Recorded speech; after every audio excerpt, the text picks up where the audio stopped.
Tamil news சேனலில் உங்களது பொருட்களை வெறும் 500 ரூபாயில் விளம்பரம் செய்ய வேண்டுமா? தொடர்புக்கு 780609422275 தொடர்பு கொள்ளுங்கள். தமிழ் நியூஸ் நேயர்களுக்கு வணக்கம். இன்றைக்கு நம்மளோட அரசியல் பேசுவதற்காக தமிழ் நியூஸின் தலைமை ஆசிரியர் செந்தில் அவர் இணைந்திருக்கிறார். சார் வணக்கம். வணக்கம் சந்திரே. வணக்கம் சார். ஒருபுறம் நாம் தமிழர் கட்சி, மறுபுறம் அதிமுக தொடர்ந்து பெரும் தலைவர்கள் எல்லாமே, நிர்வாகிகள் எல்லாம் இப்போ தாவேக்காவில் இணைஞ்சிக்கிட்டு இருக்கிறாங்க. ஆதவர்ஜுனாவை தொடர்ந்து அதிமுகவிலிருந்து சிடி நிர்மல்குமார், காளியம்மாள் அவர்களும் போகிறாங்க அப்படின்னு சொல்லப்படுகிறது. இப்போ நாம் தமிழர்லேருந்து ஜெகதீஷ் பாண்டியன் மாநில ஒருங்கிணைப்பாளரும் அந்த கட்சியை விட்டு வெளியே வந்துட்டார். இதை எப்படி பார்க்குறீங்க? இல்லை, இப்போ நீங்கள் தாவேக்கா இப்போ தான் முதல் முறையாக 2-3 பேர் போயிருக்காங்க. மற்றபடி இது வரைக்கும் மன்றத்தில் ஆட்களை வச்சு தான் இப்போ ஒரு மாவட்ட தலைவர், மாவட்ட செயலாளர் இது வரைக்கும் அனௌன்ஸ் பண்ணது எல்லாத்தையும் பார்த்தீங்கன்னா வெளியாட்கள் யாருமே இல்லை. நீங்கள் அது புதுசாக நீங்கள் வந்தது இப்போ நேற்று இவர் ஆதவ அர்ஜுன் போயிருக்காரு, இப்போ நிர்மல்குமார் போயிருக்காரு. காளியம்மாள் அஃபிஷியலாக இன்னும் வரல, பட் பார்த்துட்டாங்க விஜய் அப்படின்னு சொல்கிறாங்க. அதோட இருக்கு என்ன. ஆமாம். இப்போ அதில் என்ன கூடுதல்னா, இன்னைக்கு ஆதவ அர்ஜுனுக்கு பொறுப்பு போட்டாங்க. தேர்தல் பிரிவு பொதுச் செயலாளர் ஆயிட்டாரு அவரு. இப்போ புஷி ஆனந்துக்கு வச்சுட்டாரா, வந்த உடனே புஷி ஆனந்துக்கு ஆப்பு வச்சுட்டாரு. ஏன்னா நீங்க பொதுச் செயலாளர்னு எல்லாம் என்ன சொன்னாங்கன்னா, துணை பொதுச் செயலாளர் ஆவாரு அப்படின்னாங்க. இன்னும் என்ன சொன்னாங்க, இல்ல பொறுப்பு இருக்க வாய்ப்பு இல்ல, அவர் எலெக்ஷன் ஸ்ட்ராட்டஜி மட்டும் அவர் பார்த்துக்குவாரு 2026 அப்படின்னு சொல்லிட்டு இருந்தாங்க. பட் இன்னைக்கு என்ன பெரிய ஒரு விஷயம் என்னன்னா, இன்னும் ஒரு பொதுச்செயலாளரா, அதாவது தேர்தல் பிரிவு பொதுச்செயலாளர்னு அனௌன்ஸ் பண்ணிட்டாங்க. அப்போ பாத்தீங்கன்னா அவங்களுக்கு பாண்டிச்சேரி ஆனந்துக்கு வாய்ப்பு இல்லை. இனிமே 2026 வரைக்கும் அவருக்கு வேலையே இல்லை. ஏன்னா தேர்தல் பிரிவு பொதுச்செயலாளர்னா அவருக்கு முழுக்க ஆதவ அர்ஜுனுக்கு தான் ஒர்க்கு. எலெக்ஷன் இன்னும் 1 வருஷத்துக்கு அவருக்கு தான் வேலை. அவரு பாண்டி ஆனந்த காலி பண்ணி விட்டாங்க. நிர்மல்குமார் நம்பிக்கைக்குரிய ஆள் கிடையாதுங்க. அவர் ஏற்கனவே பிஜேபில இருந்து வந்தவர் தானே. பிஜேபில இருந்து வந்தாரு. எடப்பாடி அதுலயுமே ஒரு பெருசா அவர் ஒன்றும் அவரை ஒரு இன்ட்ரெஸ்டா காட்டிக்கல. அவரை கரெக்டா பார்த்தீங்கன்னா இன்னைக்கு அங்க போயிருக்காரு. அவருக்கு துணை பொதுச்செயலாளர் கொடுத்துருக்காங்க. இது வரைக்கும் முதல் துணை பொதுச்செயலாளர் அப்படின்னு சொல்றாங்க. காளியம்மாளுக்கு உங்களுக்கு கண்டிப்பா மகளிர் அணி செயலாளர், தலைவர் ஏதாவது ஒரு பொறுப்பு கொடுப்பாங்க. அது ஒரு மாற்று. அதுதான் ஒரு சூழ்நிலை. பட் ஒரு விஷயத்துல நம்ம இதை பார்த்தாகணும். நீங்க கிட்டத்தட்ட நாம் தமிழர் கட்சி மாதிரி தான் நாமும் தமிழக வெற்றி கழகமும். ஏன்னா அது ஒன்மேன் ஆர்மி தான், ஒன்மேன் ஷோ தாங்க. அங்க நல்லா பாத்தீங்கன்னா செகண்ட் லைன் லீடர்ஸ் யாருமே இருக்க வாய்ப்பு இல்லை. நீங்க சீமான அப்படியே ஓட்டிக்கிறாரு. காரணம் என்னன்னா, அவரு சில பேர் அந்த மாதிரி அந்த ஒரு காம்ப்ளெக்ஸ்ல இருப்பாங்கல்ல, யாரையும் நம்ப மாட்டாங்க. எந்த முடிவு எடுத்தாலும் நம்ம தான். காரணம் என்னன்னா, என்ன விஷயம்னா, நாம் தமிழர் கட்சி சீமானுக்கு அப்புறம் அவ்வளவுதான், இந்த கட்சி அவ்வளவுதான். நீங்க அப்படிதான். இப்ப நீங்க அதே மாதிரிதான் தாவேக்கால ஆதவ அர்ஜுன் போய் எத்தனை நாள் இருக்க போறாரு? நீங்க விடுதலை சிறுத்தைகள்ல மிகப்பெரிய வாய்ப்பு அவருக்கு, புரியுதுங்களா? துணை பொதுச் செயலாளர் கொடுத்தாங்க. அவங்க அங்க 7-8 பேர் ஏற்கனவே இருக்கிறாங்க. அதுல ஒரு துணை பொதுச் செயலாளர் அவருக்கு கொடுத்தாரு. பெரிய வாய்ப்பு கொடுத்தாரு. என்ன ஒரு வாயை வச்சுட்டு சும்மாவே இல்லையாங்க. இங்க எத்தனை நாள் சும்மா இருப்பாரு சொல்லுங்க பாப்பா. நீங்க திருமாவளவனுக்கு ஈக்குவலா அவர் பேசணுங்கிற மாதிரி தன்னை நினைச்சுக்கிட்டு அவருடைய பேச்சு, இந்த விஷயங்கள்லாம் விஜய் ஏத்துக்குவாருன்னா, திருமாவளவனாவது பேசாம இருந்தாரு, கொஞ்சம் பொறுமையாவும் இருந்தாரு. அவருக்கு ஒரு டைம் கொடுத்தாரு. விஜய் எல்லாம் ஒரு செகண்ட தூக்கி போட்டுருவாரு, அதுல மாற்றம் கிடையாது. அதனால நீங்க ஆதவ அர்ஜுன் இந்த 2026 வரைக்கும் இருப்பாருங்கிறதுதான் பெரிய கேள்விக்குறிதான். மாற்று கருத்தே கிடையாது. சும்மா இருக்க மாட்டாரு. ஏன்னா ஏற்கனவே உங்களுக்கு நீங்க ஸ்ட்ராட்டஜி பார்த்துட்டு இருக்காரு ஜான் ஆரோக்கியசாமி. அவரு இருந்துட்டு இருக்காருன்னு வச்சுக்கோங்க. அவருக்கு நல்லா தெரியுது, விஜய் இந்த கட்சியை பொறுத்த வரைக்கும் விஜய் தான் எல்லாமே அப்படிங்கறத அவரோட அந்த ஆடியோலயே அவர் சொல்றாரு. இதே சூழ்நிலையில தான் ஆதவ அர்ஜுன் இருப்பாரா சொல்லுங்க? இருக்க மாட்டார். நான் பேசிக்கிறேன் பாரு.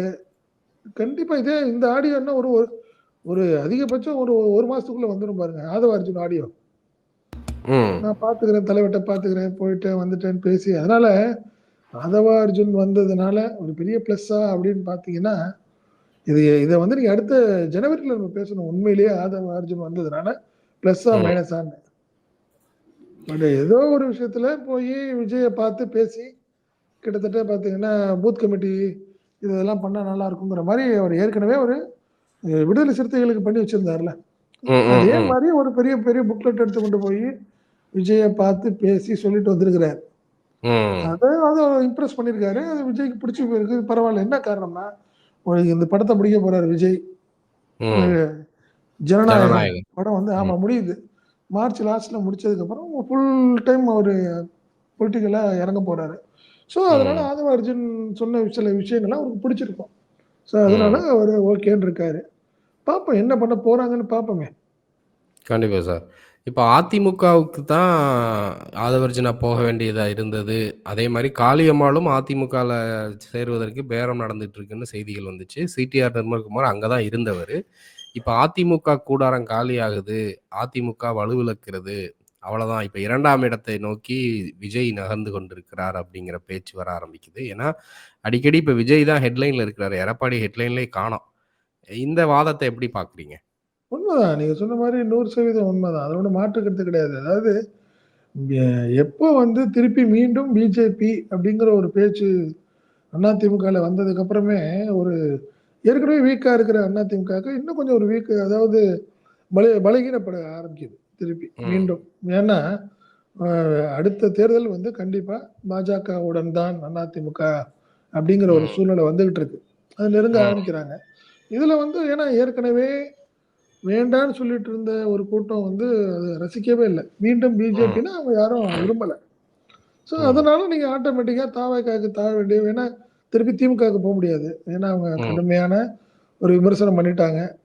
என்ன நீ ம். யாதவ அர்ஜுன் விஷயத்துல நம்ம ஒண்ணு பார்க்கணும்.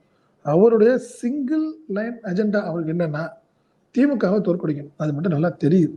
ம். ம். ஏன்னா ம். அவர் திருமால்கிட்ட இருக்கிறப்பயே கூட அதிகார பகிர்வுன்னு சொன்னது, மன்னர் ஆட்சிங்கிறது சொன்னது, ம். முடிவுக்கு கொண்டு வரணும் மன்னர் ஆட்சி அப்படின்னு சொன்ன வார்த்தை எல்லாமே திமுகவுக்கு எதிரான ஒரே வார்த்தைகள் தான். சரி, ம். நீங்க நல்லா புரிஞ்சுங்க. கிட்டத்தட்ட நீங்க டிசம்பர்லயோ ஜனவரிலயோ இத பத்திலாம் அவர் பேசியிருந்தாருன்னா, ஆதவ அர்ஜுன் பேசியிருந்தாருன்னா, அது ம். வந்து திருமாக்கு பிளஸ்ஸா இருந்திருக்கும். விடுதலை சிறுத்தைகளுக்கு பிளஸ்ஸா கூட இருந்திருக்கும். ம். கூடுதலான சீட்டுகள் கிடைக்கிறதுக்கான வாய்ப்பா இருந்திருக்கும். பட் ம். தன்னை முன்னிலைப்படுத்தணுங்கிறதுக்காக அவர் பேசின சில பேச்சுக்கள் தான் இன்னைக்கு அவருக்கு வில்லங்கமாயி இன்னைக்கு வெளியே போனார். இதே மாதிரி ம். ஒரு சூழ்நிலையை மீண்டும் தவேகால உருவாக்கும். அதுல மாற்றம் கிடையவே கிடையாது.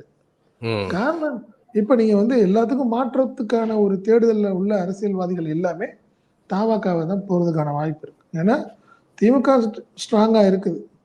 பட் இன்னும் அதிமுகவோட எதிர்காலம் எப்படி இருக்கும்னு தெரியல. ம். எல்லாமே அந்த ஒரு பார்வையில தான் இருக்காங்க. யாரு கூட்டணிக்கு வருவான்னு தெரியல. பிஜேபி அப்படின்னா இன்னும் சிக்கல்ங்கிறது அவங்களுக்கு எல்லாரும் தேர்தல் அரசியல்ல உள்ள எல்லா பிரமுகர்களுக்கும் தெரியுங்க.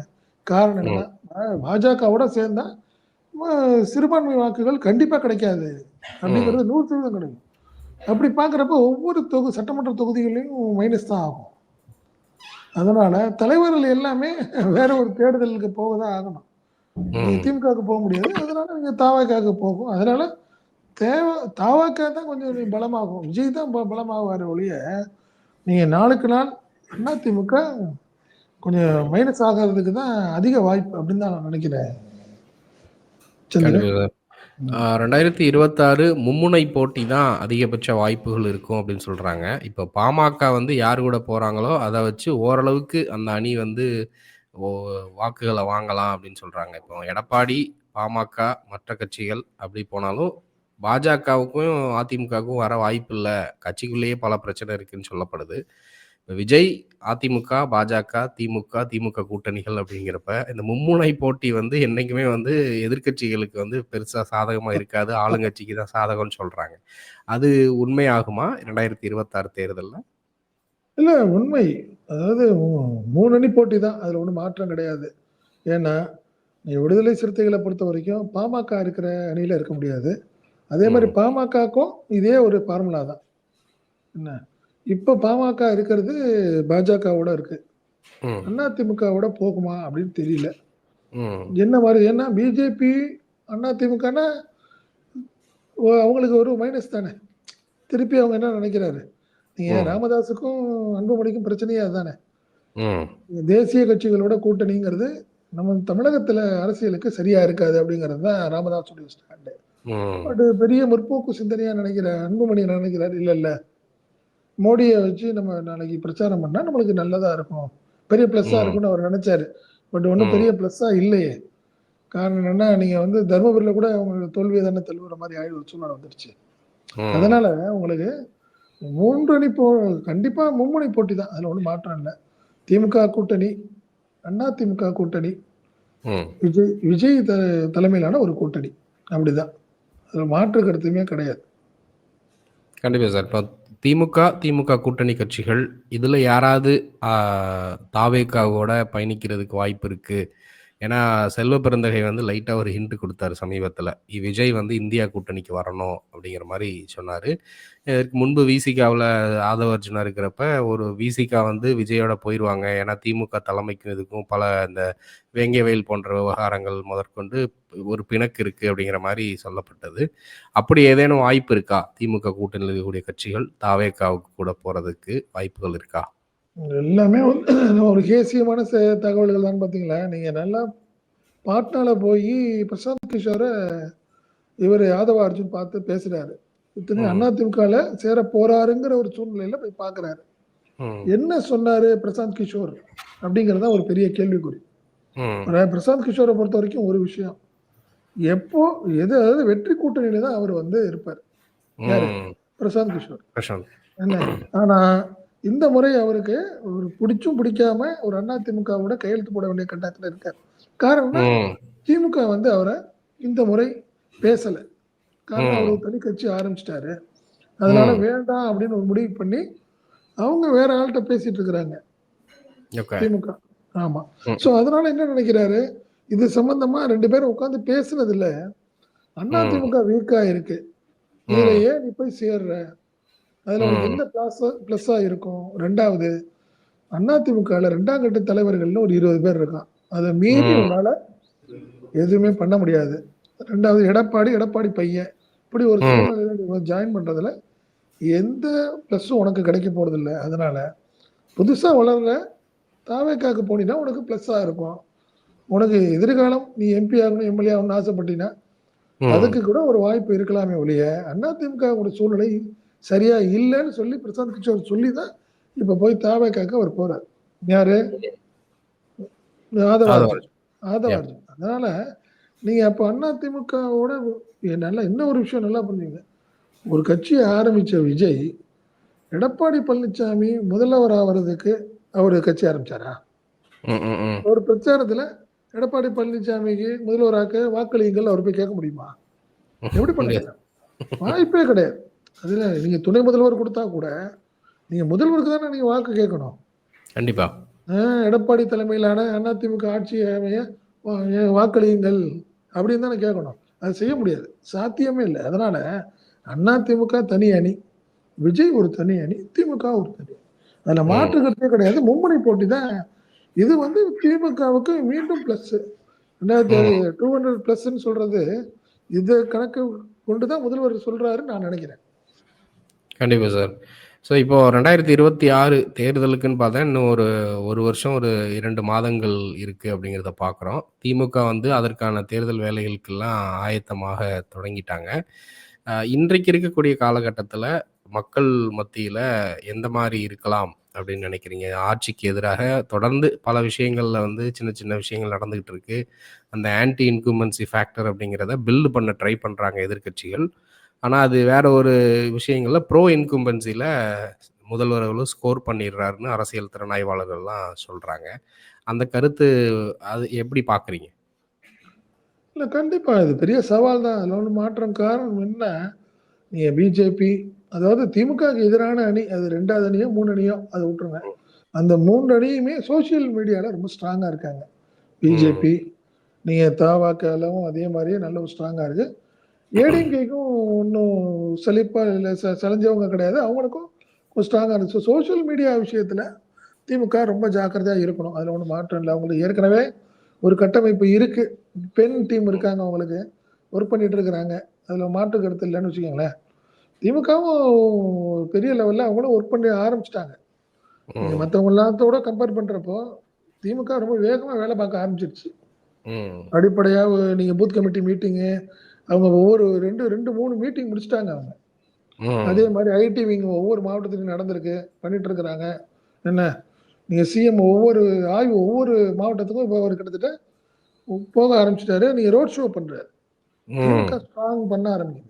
இனிமே தான் அதிமுக வந்து எடப்பாடி வந்து ஒவ்வொரு தொகுதிக்கும் போறேன்னு சொல்லியிருக்காரு. விஜய் வந்து ஏப்ரல்ல போக ஆரம்பிக்க போறாரு. நீங்க பிஜேபியில தலைவர் யாருன்னு முடிவு பண்ணதுக்கு அப்புறம் தான் அவங்க நீங்க வந்து பிரச்சாரம் பண்ணுவாங்களா, பாத யாத்திரை போவாங்களான்னு அதுக்கப்புறம் தான் தெரிய போகுது நம்மளுக்கு. என்ன, அதனால நீங்க ரொம்ப கடுமையான போட்டி இருக்க தான் செய்யும் திமுகவுக்கு. பட் திமுக அதெல்லாம் சமாளிச்சு வந்துடும் அப்படிங்கிறது தான் நீங்க தேர்தல் வல்லுநர்களோட கருத்தா இருக்கு. காரணம் என்னன்னா, அந்த 40 நாள் தேர்தல் அந்த ப்ராசஸ்ல டிஎம்கே ரொம்ப ஸ்ட்ராங்குங்க. அதுல ஒன்றும் மாற்றம் இல்லை. நீங்க விஜய்க்கு ஓட்டு போடணும்னு நினைக்கிறவங்க, எடப்பாடிக்கு ஓட்டு போடணும்னு நினைக்கிறவங்க, மோடிக்கு ஓட்டு போடணும்னு நினைக்கிறவங்க, வாக்கு சாவடிக்கு போய் ஓட்டு போடணும். நீங்க வீட்டுல உட்காந்து பேசிட்டு இருக்கிறது வேற. இந்த இடம் டிராவல் டைம் இருக்கு பாருங்க. அதனால திமுக ரொம்ப ஸ்ட்ராங். அதனால அதுலலாம் மாற்று கருத்து கிடையாது. திமுக வந்து சாதாரணமா இல்ல, நல்ல பெரிய லெவல்ல ஒர்க் பண்ணும். அதனால திமுகக்கான வாய்ப்புகள் தான் அதிகம் அப்படிங்கிறது தான் என்னுடைய கணிப்பு சந்திரன். கண்டிப்பா சார். தொடர்ந்து பேசுவோம். தங்கள் கருத்துக்களுக்கு நன்றி. நன்றி சந்திரன். வணக்கம். நமது தமிழ் நியூஸ் சேனலில் உங்களது பொருட்களை வெறும் 500 ரூபாயில் விளம்பரம் செய்ய வேண்டுமா? தொடர்புக்கு 7806942275 தொடர்பு கொள்ளுங்கள்.